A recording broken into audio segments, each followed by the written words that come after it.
ஆத்ம நண்பர்கள் அனைவருக்கும் அன்பான வணக்கம். நம்முடைய ஆத்மஞான மையம் யூடியூப் சேனல்ல தொடர்ந்து நம்ம திவ்ய தேச பதிவுகளை சிந்தனை செய்து வருகிறோம். அந்த வகையில இன்னைக்கு நம்ம பார்க்கக்கூடியது 16வது திவ்ய தேசமாக விளங்கக்கூடிய திரு கண்ணமங்கை என்கின்ற அழகான ஒரு திவ்ய தேசத்தை தான் பார்க்க போறோம். வாங்க.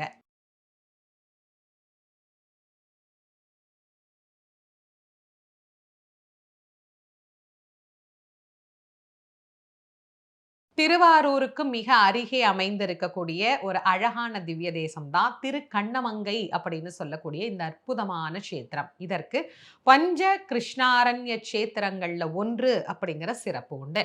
5 கிருஷ்ணாரண்ய க்ஷேத்திரங்களை ஏற்கனவே நம்ம சிந்தனை பண்ணியிருக்கிறோம் கபிஸ்தலத்தை சிந்திக்கிற போதே. இருந்தாலும் மீண்டும் புதிதா இப்பதான் இந்த பதிவை பார்க்குறீங்க அப்படின்னா உங்களுக்கு நான் சொல்றேன். ஆரண்யம் அப்படின்னா காடு. கிருஷ்ணருக்கு விருப்பமான காடுகள் 5. அவை பஞ்ச கிருஷ்ணாரண்ய க்ஷேத்திரங்கள் அப்படின்னு அழைக்கப்படுது. அந்த 5 என்னென்ன அப்படிங்கிறதையும் இன்னொரு முறை உங்களுக்கு நான் நினைவுபடுத்துறேன். திருக்கண்ணபுரம், திருக்கண்ணங்குடி, திருக்கவித்தலம், திருக்கோவிலூர், திருக்கண்ணமங்கை என்கின்ற 5ம் தான் பஞ்ச கிருஷ்ணாரண்ய க்ஷேத்திரங்கள் என்று அழைக்கப்படுகிறது. இதுல இன்னைக்கு நம்ம பார்க்க போறது திருக்கண்ணமங்கை அப்படின்னு சொல்லக்கூடிய அழகான ஒரு திவ்ய தேசம் தான். ரொம்ப அமைதியா இருக்கும் இந்த ஊர். அப்படியே மெயின் ரோட்ல இருந்து கொஞ்சம் தூரம் உள்ள போனோம்னா, ஒரு அற்புதமான குளம். அந்த குளத்த தாண்டி உள்ள போனா பெருமாளுடைய ஆலயம். பெருசா கூட்டம் இருக்காது. போன ஒரு 5 நிமிஷத்திலேயே சுவாமிய பார்த்துரலாம். இந்த பக்கமா போற எல்லாருக்குமே கண்டிப்பா ஒரு முறை இந்த பெருமாள பார்க்கணும் அப்படிங்கிற ஆசை வந்துரும். ஒரு முறை இவர நீங்க பார்த்துட்டீங்கன்னா.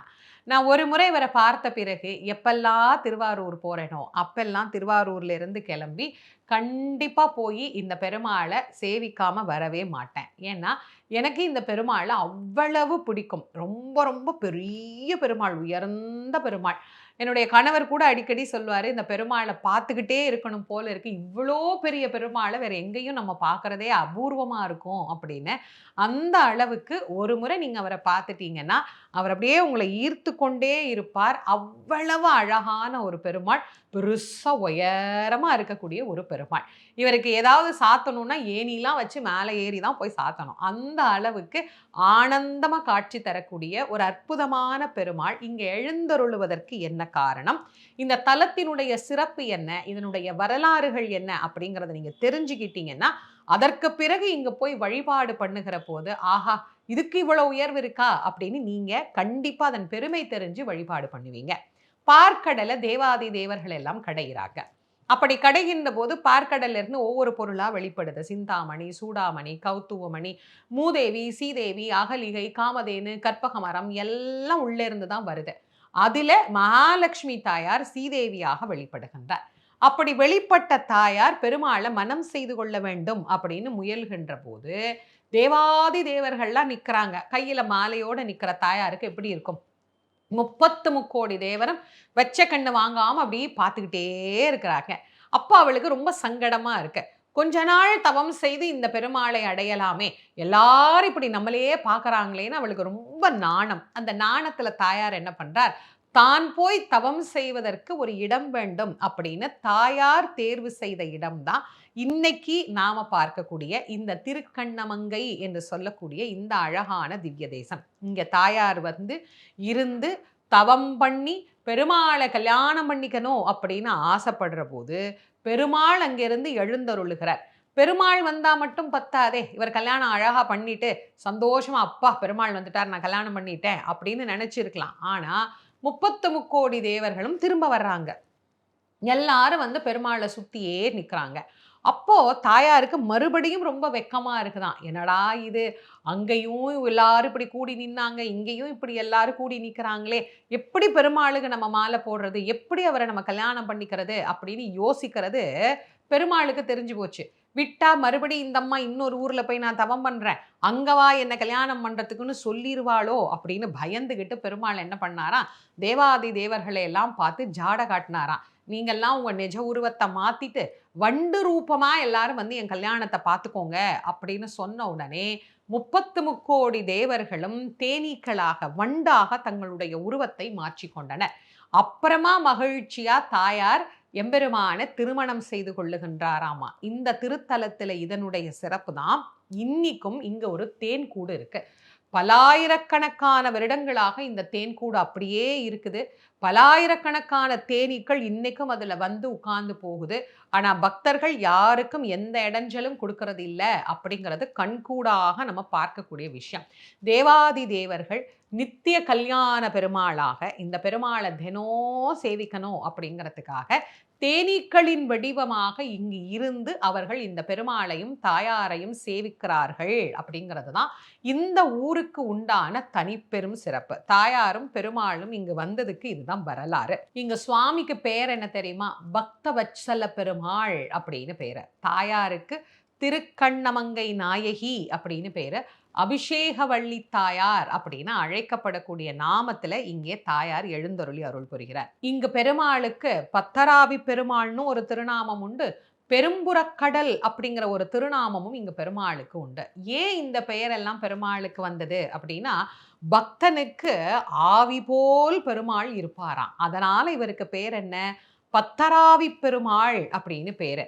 தாயாருக்காக பார்க்கடலை புறம் தள்ளிவிட்டு இந்த திருத்தலத்துக்கு எழுந்தருளினாராம். அதனால பெரும்புறக்கடல் அப்படின்னு இங்க பெருமாள் அழைக்கப்படுகிறார். நின்ற கோலத்துல இங்க சேவை ரொம்ப ரொம்ப அழகா இருப்பார். அபிஷேகவல்லி அப்படின்னா தாயாரை அழைக்கிறதுக்கு ஒரு காரணம் உண்டு. இங்க இருக்கக்கூடிய தீர்த்தத்துக்கு ஒரு சிறப்பான திருநாமம். எல்லா தீர்த்தமுமே நீராடினால்தான் புண்ணியத்தை தரும். ஆனா இந்த திருக்கண்ணமங்கையில் இருக்கிற தீர்த்தம் மட்டும் பார்த்தாலே புண்ணியத்தை தரக்கூடிய ஒரு தீர்த்தமாக இது விளங்குகிறது. இதுக்கு பேரே தரிசன புஷ்கரணி அப்படிங்கிற திருநாமம் அமைய பெற்றிருக்கிறது. எதனால் இந்த திருநாமம் வந்தது, ஏன் இதற்கு இப்படி ஒரு சிறப்பு வாய்த்தது அப்படிங்கிறத சிந்தனை செய்யணும் இல்லையா?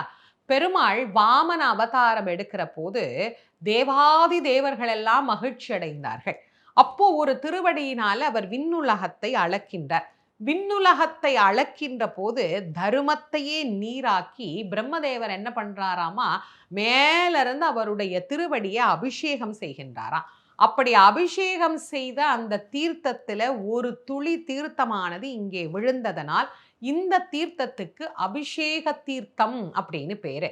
இந்த தீர்த்தத்தை பார்த்தே தன்னுடைய சாபத்திலிருந்து விடுதலை பெற்றார் சந்திரன். சந்திரனுக்கு ஒரு சாபம் ஏற்பட்ட போது அந்த சாபத்திலிருந்து வெளியே வரணும் அப்படின்னு இந்த திருத்தலத்துக்கு வருகிறார். வருகின்ற போது இந்த புஷ்கரணியில நீராடுவதற்கு முன்னாடி இதை பார்த்துட்டாருல்ல, பார்த்த உடனேயே அந்த சாபம் அவருக்கு நீங்கி விட்டதாம். அதனால இதுக்கு பேர் என்ன?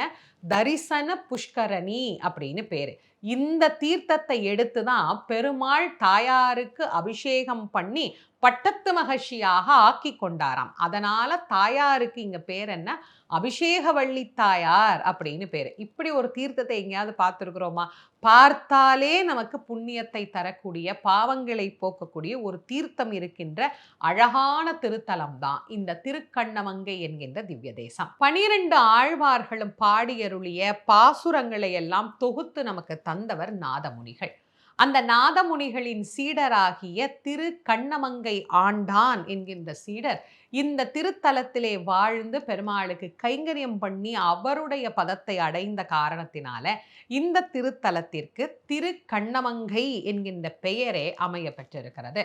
பெயரிலும் உயர்ந்த ஊர், மூர்த்தி, தலம், தீர்த்தம் அப்படின்னு எல்லாத்திலையும் சிறப்புடைய ஒரு அற்புதமான திருத்தலம். பக்த வத்சலனாக பெருமாள் இருக்கிறார். இந்த நீண்ட நாள் கல்யாணம் ஆகணும் அப்படின்னு நினைக்கிறவங்க, குழந்தை வேணும்னு நினைக்கிறவங்க இந்த திருத்தலத்துக்கு வந்து பெருமாளையும் தாயாரையும் சேவிச்சா கண்டிப்பா அவங்களுக்கு சீக்கிரமா கல்யாணம் நடக்கும். பெருமாளே கல்யாணம் பண்ணிக்கிட்ட இடம் இல்லையா? அப்ப நீங்க யோசனை பண்ணி பாருங்க, பெருமாள் எவ்வளவு அனுகிரகம் பண்ணுவார் அப்படின்னு. தாயாரும் அவ்வளோ அழகு. அபிஷேகவல்லி தாயார் திருக்கண்ணமங்கை நாயகியாக இங்கே நமக்கு காட்சி தரக்கூடிய ஒரு அழகான திவ்ய தேசம் தான் இந்த திவ்ய தேசம். இதுக்கு முன்னாடி இந்த திவ்ய தேசத்தை நீங்க போய் தரிசனம் பண்ணி இருக்கிறீங்க அப்படின்னா பெருமாள் எப்படி இருந்தாருன்னு எனக்கு கமெண்ட்ஸ்ல சொல்லுங்க. இது வரைக்கும் பார்த்ததே இல்லைம்மா அப்படின்னா கண்டிப்பா ஒரு முறை எல்லாரும் போய் பார்க்கணும். வாழ்க்கையில ஒரு முறையாவது இந்த கோயிலுக்கு போயிடணும் அப்படின்னு நான் உங்களுக்கு சொல்லுவேன் இல்லையா? அது இந்த கோயிலுக்கும் பொருந்தும். ஒரு முறையாவது போய் இந்த பெருமாளை தரிசனம் பண்ணிட்டு வாங்க. அதுக்கப்புறம் நீங்களே சொல்லுவீங்க, "ஏன் அம்மா இத்தன வாட்டி சொன்னாங்க?" அப்படின்னு. அவ்வளவு ஆச்சரியமான பெருமாள் இந்த திருக்கண்ணமங்கையில எழுந்தருளி இருக்கக்கூடிய பக்தவத்சலன். நமக்காகத்தானே அவர் பக்தவத்சலனாக இறங்கி வந்து காட்சி தருகின்றார். அந்த பெருமாளுடைய கருணை எல்லாருக்கும் பரிபூரணமா கிடைக்கணும்னு நான் பிரார்த்தனை பண்ணிக்கிறேன். திருமங்கை ஆழ்வார் இந்த பெருமாளுக்காக பாடிய மங்களாசாசனம் அருமையான பாசுரங்கள். அதுல ஒரு அழகான பாசுரத்தை இப்போ உங்களுக்கு சொல்றேன். பெரும்புறக்கடலை அடல் ஏற்றினை பெண்ணை ஆணை எண்ணில் முனிவர்க்கு அருள் தரும் தவத்தை முத்தின் திரள் கோவையை பத்தர் ஆவியை நித்தில தொத்தினை அரும்பினை அலரை அடியேன் மனத்து ஆசையை அமுதம் பொதி இன் சுவை கரும்பினை கனியை சென்று நாடி கண்ணமங்கையுள் கண்டு கொண்டேனே. நாம ஏற்கனவே இந்த பெருமாளை பத்தி சிந்திக்கிற போது பெருமாளுக்கு என்னென்ன திருநாமங்கள் எல்லாம் இருந்ததோ அதையெல்லாம் இங்கே திருக்கண்ணமங்கையில போய் நாம சேவித்து பக்தராவி பெருமாளாக இருக்கக்கூடிய பக்தவத்சல தரிசனம் பண்ணினோம்னா வாழ்க்கையில எல்லா வகையான இன்சுவைகளும் நம்ம இடத்துல இருக்கும் அப்படின்னு ரொம்ப அழகா இந்த பாசுரத்துல நமக்கு சொல்லி இருக்கிறார். இந்த திருத்தலத்துக்கு போய் இந்த பெருமாளை தரிசனம் பண்ணுங்க. தொடர்ந்து நம்முடைய திவ்ய தேச பதிவுகளை மற்றவர்களுக்கு பகிர்ந்து கொள்ளுங்க. ஆத்மஞானமயம் யூடியூபை இது வரைக்கும் நீங்க சப்ஸ்கிரைப் பண்ணலைன்னா பண்ணிக்கோங்க. மீண்டும் மற்றும் ஒரு சிறப்பான திவ்ய தேசத்திலிருந்து உங்கள் அனைவரையும் சந்திக்கும் வரை உங்கள் அனைவருக்கும் நன்றியும் வணக்கமும் கூறி விடைபெறுவது திருமுருக வள்ளல் வாரியார் சுவாமிகளின் மாணவி தேசமங்கேற்கரசி. நன்றி, வணக்கம்.